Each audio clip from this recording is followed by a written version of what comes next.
A 13,000-mile dragon of earth and stone winds its way through the countryside of China, with a history almost as long and serpentine as the structure. The Great Wall began as multiple walls of rammed earth built by individual feudal states during the Chengchu period to protect against nomadic raiders north of China and from each other.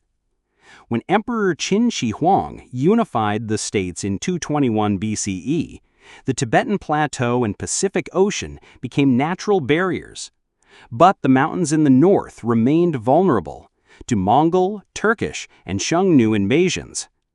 To defend against them, the emperor expanded the small walls built by his predecessors, connecting some and fortifying others.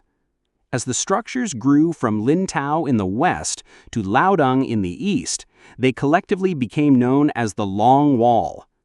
To accomplish this task, the emperor enlisted soldiers and commoners, not always voluntarily. Of the hundreds of thousands of builders recorded during the Qin dynasty, many were forcibly conscripted peasants. Others were criminals serving out sentences. Under the Han dynasty, the wall grew longer still, reaching 3,700 miles and spanning from Dunhuang to the Bohai Sea. Forced labor continued under the Han Emperor Han Wudi, and the wall's reputation grew into a notorious place of suffering. Poems and legends of the time told of laborers buried in nearby mass graves or even within the wall itself. And while no human remains have been found inside, grave pits do indicate that many workers died from accidents, hunger, and exhaustion. The wall was formidable, but not invincible. Both Genghis Khan and his son Kublai Khan managed to surmount the wall during the Mongol invasion of the 13th century. After the Ming dynasty gained control in 1368, they began to refortify and further consolidate the wall using bricks and stones from local kilns. Averaging 23 feet high and 21 feet wide, the wall's 5,500 miles were punctuated by watchtowers. When raiders were sighted, fire and smoke signals traveled between towers until reinforcements arrived. Small openings along the wall let archers fire on invaders, while larger ones were used to drop stones and more. But even this new and improved wall was not enough.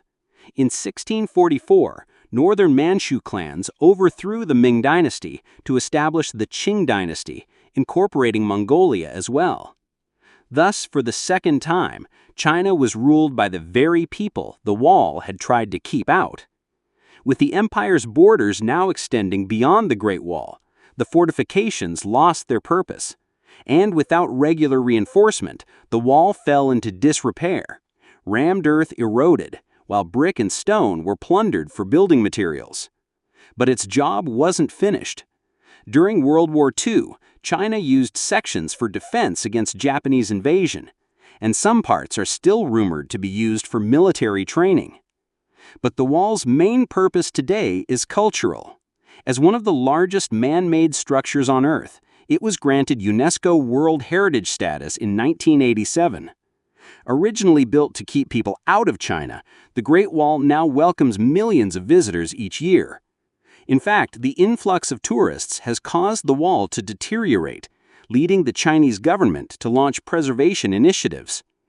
It's also often acclaimed as the only man-made structure visible from space. Unfortunately, that's not at all true. In low Earth orbit, all sorts of structures like bridges, highways, and airports are visible, and the Great Wall is only barely discernible. From the moon, it doesn't stand a chance. But regardless, it's the Earth we should be studying it from, because new sections are still discovered every few years, branching off from the main body and expanding this remarkable monument to human achievement.